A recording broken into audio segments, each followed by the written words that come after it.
Hey folks, so this is me playing Mark, round 2 of our Nazdreg versus Old One Eye game.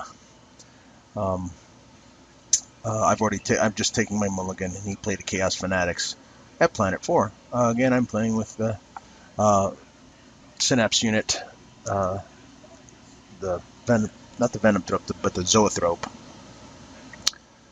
I play a Brood Chamber that again I didn't have the opportunity to use. Maybe I'm not using it when I can. I probably should have, but. And then one of the things that's going on during this game is we have a Netrunner player, one of the better Netrunner players in the area. Adam Higuera is watching the game. He's familiar with the Warhammer universe, so we're explaining the game as we're going along to him. He's watching. He'll poke his head in here a little bit later. So. Um, uh, it's always fun to play this game. It just is. Mark makes a couple mistakes because he just is learning all the cards, and there's some explanations that have to go on. But I hope you enjoy watching these as much as I enjoy making them. I take my time here. I'm finding that playing the Tyranids, where the other mechanics are kind of clear, and you have an idea of what's going on. I can play Astra Militarum. I know this Astra Militarum strategy very well. I know Space Marine strategy fairly well. I know Orc strategy fairly well. I even know a little bit more about Baharoth after playing Jason. We don't play. There's not a lot of players that play Eldaroth. There's not a lot of players who play Urian or Kith. So we're kind of short on those. We definitely have some Chaos players. So I feel really new when it comes to the Tyranid stuff. Now, I play a regeneration on the Lurking Harmagant here, which is the signature unit for Old One Eye, and it's such an amazing card. John King and I, one of the other members of the podcast, we played each other at Gen Con, at John's brother's house where we were staying, and he played Regeneration for the first time. I think I had it in my deck, but he played it first, and we went, what? And since then, it's just been more of like, what? It's just a great card, plus 2 HP with the ability to heal yourself once a turn. And especially with the Looking Harmagant, as John pointed out on the last podcast, it really gives 2 more hit points between Old One Eye and the Lurking Harmagant. It's pretty awesome, because then instead of assigning all the damage to the Harmagant to Old One Eye, you have a bit of a buffer, and then you can heal it. So it's pretty awesome. And here we are, as you can see, we're explaining the command struggle ideas to Adam, about how you win command with the icons. Warlords trump that. You'll notice one of the additions that I did make between this video and the last was the addition of the initiative token. So that'll be bouncing back and forth.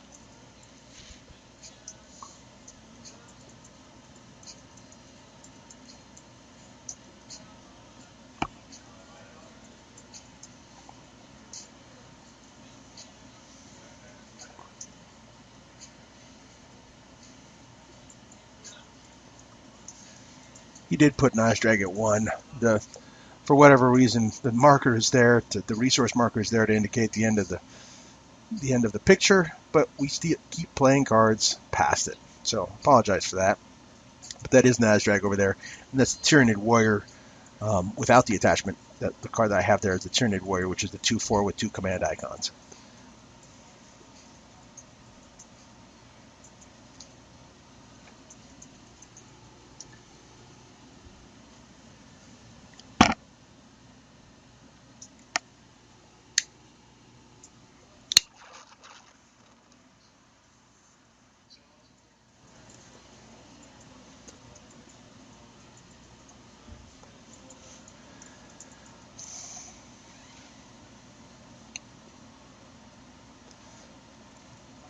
So yeah, I assign the damage to Old One Eye because I know he's going to attack the Chaos Fanatics and be able to take one off. So I feel perfectly fine putting 2 damage on Old One Eye, and I can move it over. And there's Adam asking if that can happen with every single Warlord, and that's not the case, of course, right? So one of the things as I was watching this, I watched this once more while I was editing before I do my commentary, so my commentary can be a little bit more spot on. So one of the things is I've thought, no mercy. No mercy would be good. I have 1 in the deck. Maybe I want to put 2 in, because I tap Old One Eye over on that other planet, and Nazdreg takes 3 instead of just taking 1. You know, and that's a big deal. So I might put No Mercy, 2 copies of No Mercy in there.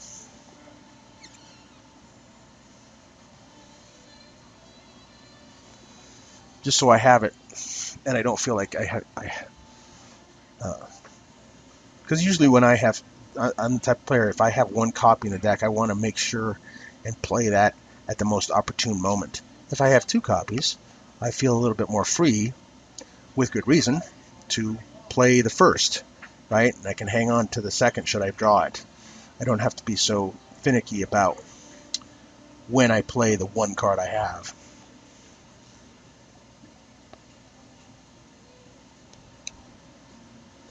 So Mark here is doing the math, trying to figure out if he can beat me, or if he can do some damage, kill some people, and he realizes, no, I can't. So then I take my action before I go to attack, clear off the damage, and then go ahead and take the planet.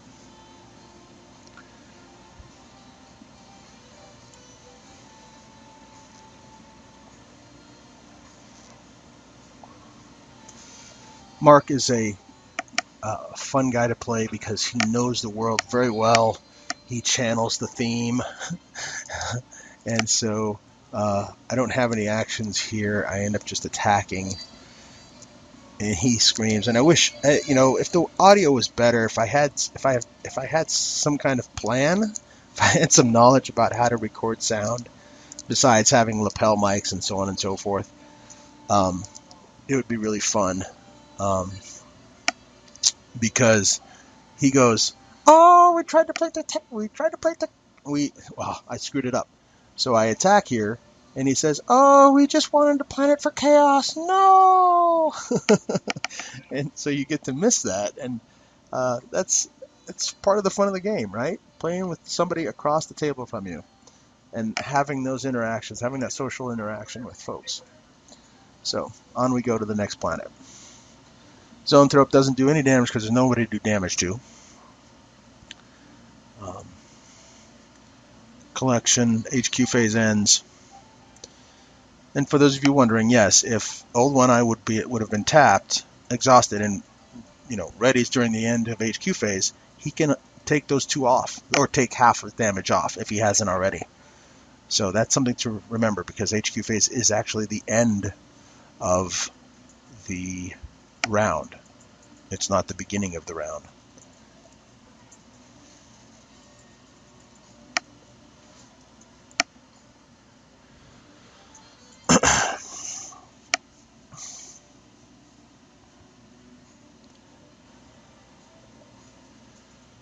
I love the Pyrovore. He's so big. He's so nasty. You kill him, you take 3. Or you kill him via attack and you take 3. So there are ways to kill him, obviously, that don't require attack.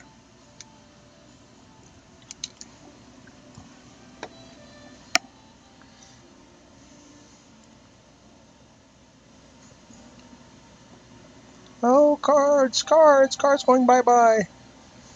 And so here we are explaining exactly what it is that the warlords do, how they interact. I think Adam's a good candidate for a newest conquest player in the area. He's very familiar with the theme. He's familiar with the universe. For those of you who've been around a while, you will find it perhaps reaffirming or interesting that he says, wait, Astra Militarum can pair up with orcs, which is what almost everybody who knows the universe says about the game when they first encounter the rules of the game. They see the wheel, they see the alliance wheel, and they go, "Wait, what? That doesn't seem to make sense." And the response is, the wheel has to go around all the way somehow, right?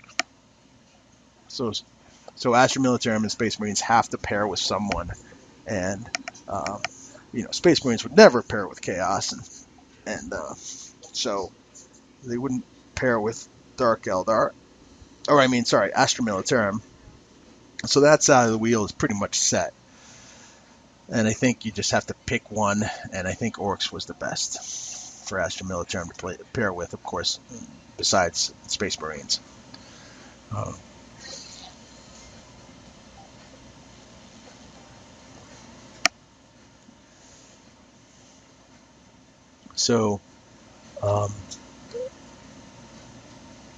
Yeah, this is an interesting one because I have 3 units that are going to go, or 2 units that are going to go with the Warlord to the planet. I have to decide if the Pyrovore is going to, so I leave the Pyrovore to fight on his own, and go to 2, because that sets me up to get, because I have a red, blue, and green already. So if I win 1, I get 2 blue, and if I win 2 on the next round, I'll get a second red, which will really put me in a strong position for Planet 3, 3 rounds out.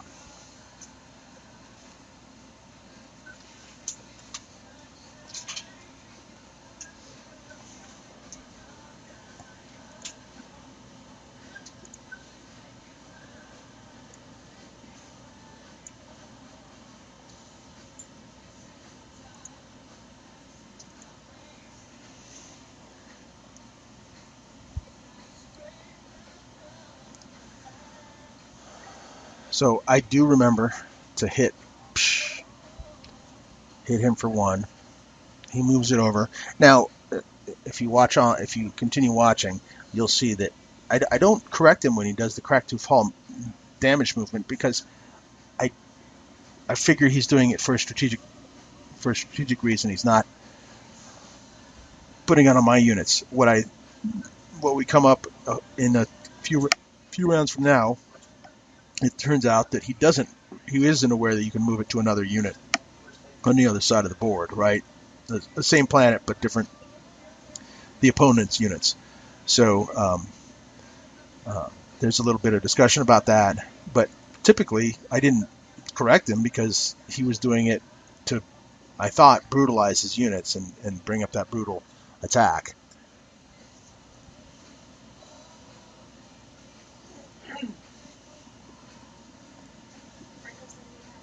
Yeah, and I have initiative, so he gets the heck out of Dodge, because otherwise staying would just cost him his unit.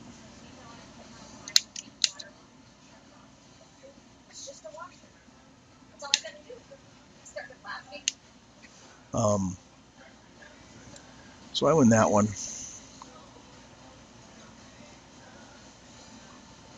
And he's up against the wall here because he doesn't. I'm being the aggressive player. I can afford to be, because I put the Lurking Hormagaunts and the Tyranid Warrior, and they both have regeneration, for goodness freaking sake. And so I think this is the Routing Warlord with the little robot from Brad Andrews in the middle of it.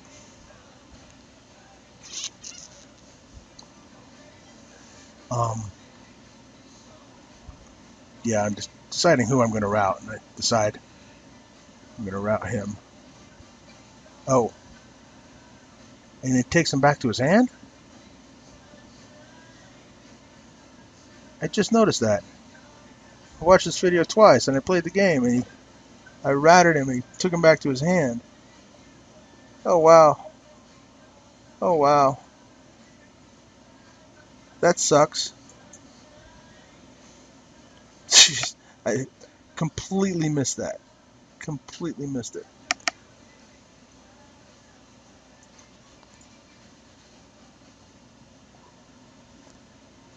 I don't know if that would have made a big difference. There's Adam.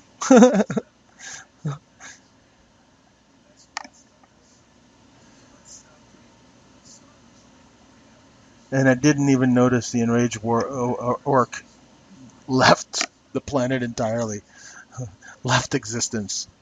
He got sucked up into the warp. Because yeah, that's what happens when you play chaos. Play with chaos. Sometimes your units, instead of being routed, get sucked up into the warp. Wow. Wow. Okay, so we keep learning. We keep making mistakes. So, fun stuff.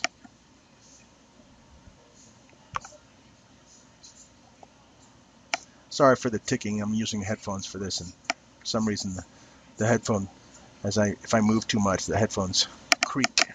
It comes out on the audio. Apologies.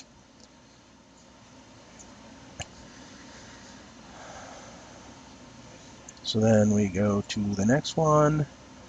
About halfway through the game at this point.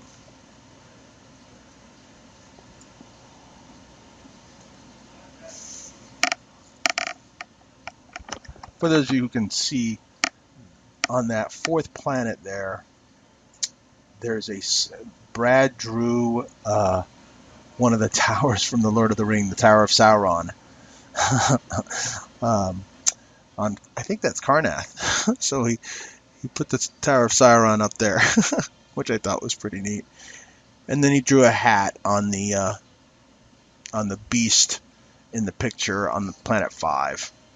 Ossus 4. So I play Scything Hormagaunts, or Termagants, and it infests the planet. And I have a reason for that, right? I want to infest planets. I want to infest planets now because I want to try to activate that 2 damage from my Synapse unit. I have a regeneration in my hand. He plays some Weird Boy Maniacs here, which surprises, or he plays 1, and I'm like, okay, 1 is fine, whatever. I play a regeneration, which it's interesting. The regenerations, not the predation. Predation infests that other planet, and that's a delay tactic during deploy phase, right? And it can be used as a surprise during the combat phases as well, especially if you have a Shrieking Harpy that needs to have an infested planet to really trigger, which, you know.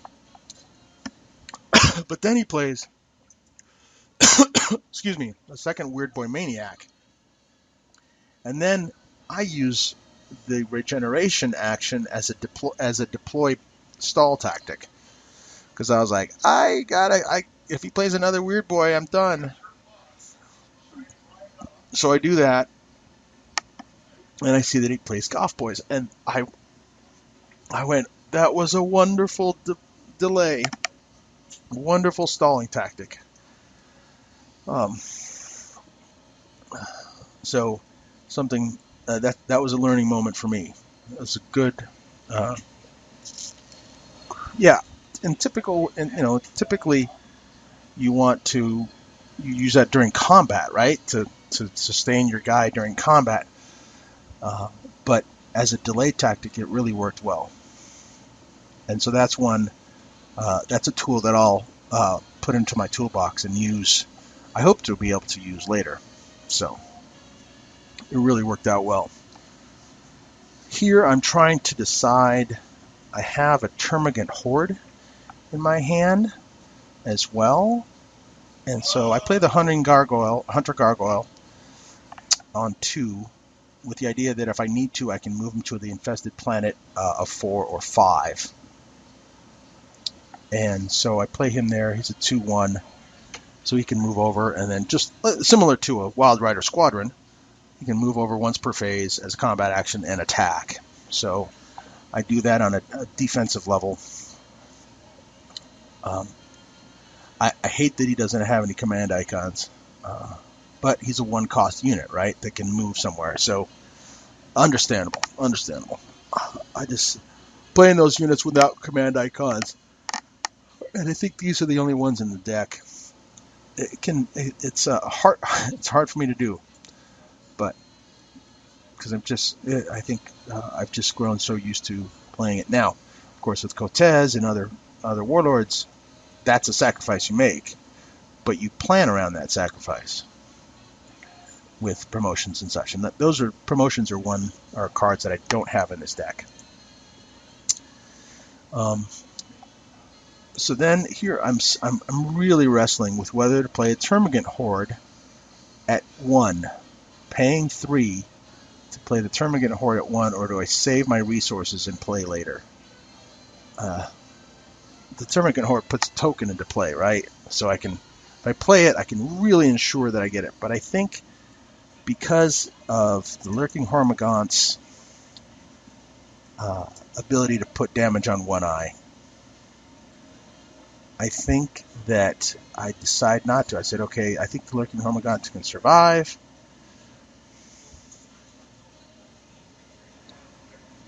And I don't play them. I save my resources for next turn.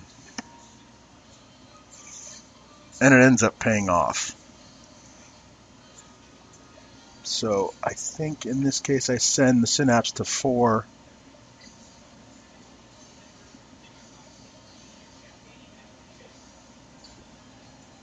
Yeah. Yep. That's what I did.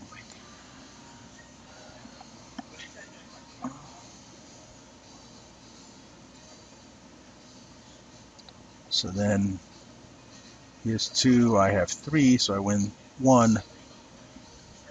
That's a push.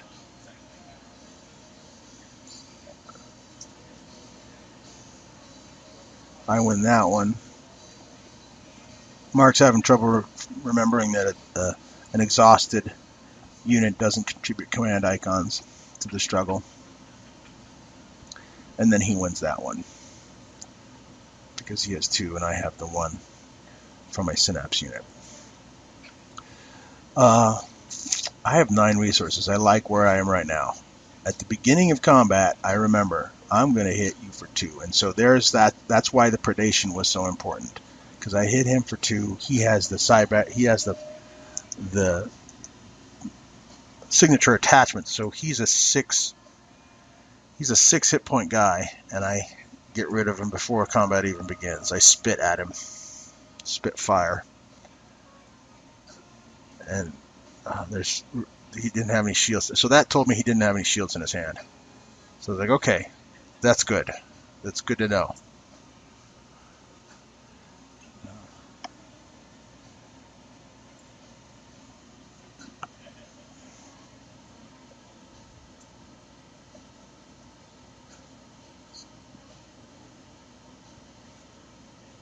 So here I'm wrestling with whether I'm going to damage the Hormagaunt or where I'm going to put the Orc Cannon stuff.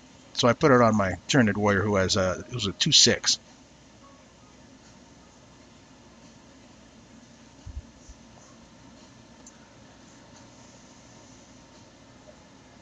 So here's the conversation about Cragtooth Fall, where I say he can put it anywhere, and he has trouble deciding.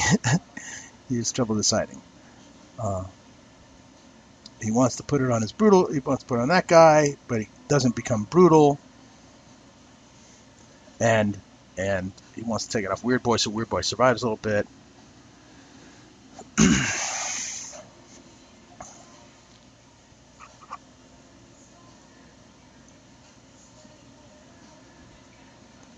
Decides he wants to put it on the Warlord.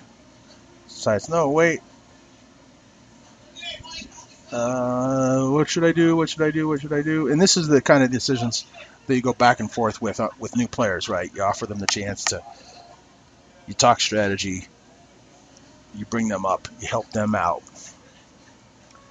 And so he's like, okay, well, that's not, I don't want to necessarily kill the Pyrovore. I don't want to put it on the Warlord. He decides on the Warlord, he decides not to take it on the Warlord, and he says, okay, no, wait, final one. I'm going to do it to him, which is a good move on his part, right? I did say no actions. I did not see that coming. I did not see Cragtooth Fall coming. So my Spore unit goes away without ever having triggered.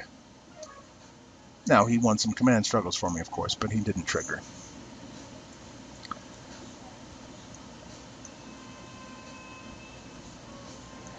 So, shield 1, take 2, I don't assign it to One Eye because he's there with Nazdreg. And I don't want to put One Eye in a position where he might be bloodied.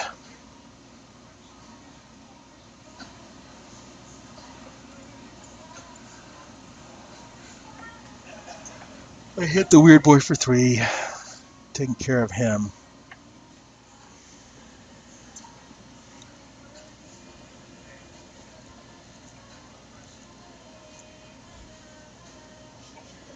Then take the combat action to clear off the damage off Tyranid Warrior. Again, I apologize for the cards being off screen. That's bad juju on me. I should learn to expand that a little bit.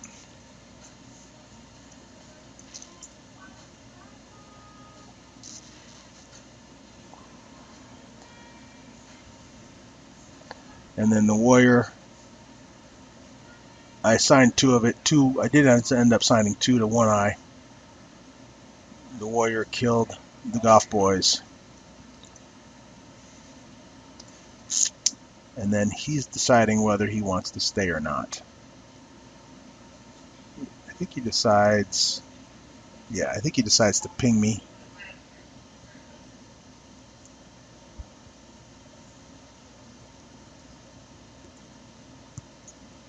Because now I can assign it to One Eye. He's like, go, assign it to One Eye, assign it to One Eye, assign it to One Eye. And I'm like, no, I don't think so. I think he's just going to die. So the regenerated unit did well. And yeah, it's good stuff. Good stuff. So then I end up hitting the weird boy for 2 more. And no actions. He's asking about the regeneration, how that works again. I'm telling him it doesn't ready. The unit readies, but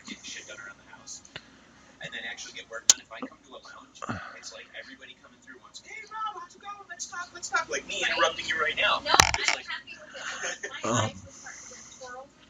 So weird boy retreats, and so that's cool. That's cool, and I win another red. So now I have 2 red. Yeah. So then we continue.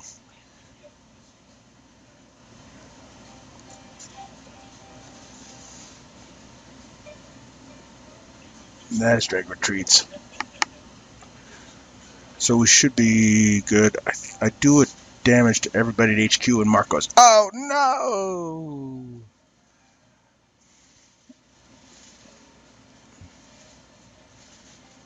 So I clear the board, or clear his HQ there. And then I don't know that I should have cleared One Eye. Oh, because no, One Eye was not exhausted. So that's what I was explaining to him, was that because he retreated, One Eye didn't get a chance to attack. And so One Eye still has the 3 damage on him and was unable to clear it.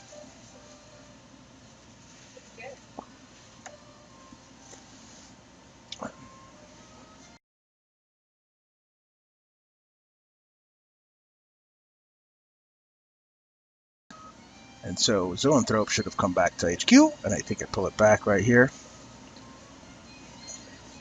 Yep, there it is.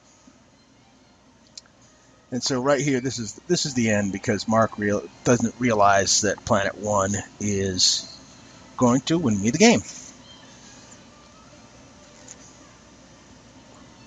So he plays 1 there, and I'm like, okay, all right, okay. And then he plays that. I say, oh wait, that wins it for me. And he's like, wait, what? Oh no. And that happens in Conquest sometimes. So it is what it is. I play another unit out there. And that's it. So another well fought game. It was a fun one again. Thanks for watching, folks, and tune into the Trucks of Sector Warcast when you have a chance. Have a good one.